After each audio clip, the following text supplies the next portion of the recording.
Have you ever wondered why Allah chose a 21-year-old to fulfill a prophecy spoken by the Prophet Muhammad nearly 8 centuries earlier?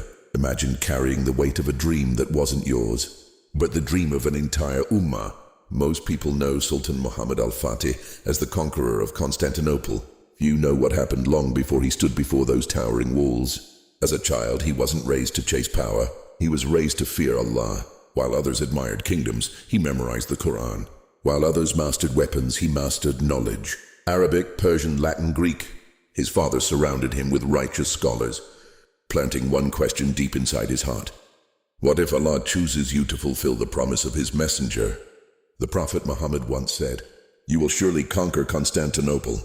What a wonderful leader its leader will be, and what a wonderful army that army will be." For centuries, Muslim armies tried and failed again and again, until one young man refused to believe the promise had expired. When his army reached the city's walls, defeat seemed certain.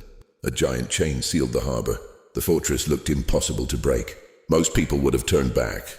Al-Fatih looked upward instead. Then came the unimaginable. 70 ships were pulled across land, over greased logs, through the darkness of one single night.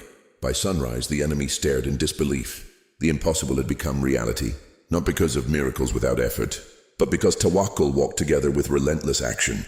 When the city finally surrendered in 1453, Al-Fatih didn't celebrate with arrogance. He got off his horse, placed his forehead on the ground, and thanked Allah. That moment says more about greatness than the victory itself. Maybe the walls standing between you and Allah aren't made of stone. Maybe they're made of pride. Sins you've repeated, dreams you've abandoned, or the whisper that says, "It's too late for me." But Allah's mercy has never been smaller than your mistakes. As long as your heart still beats, the door of Tawbah is still open. Maybe today isn't the day you conquer a city. Maybe it's the day you conquer your own soul. If this story reached your heart, share it with someone you love. Follow Nurverse for more stories that bring us closer to Allah.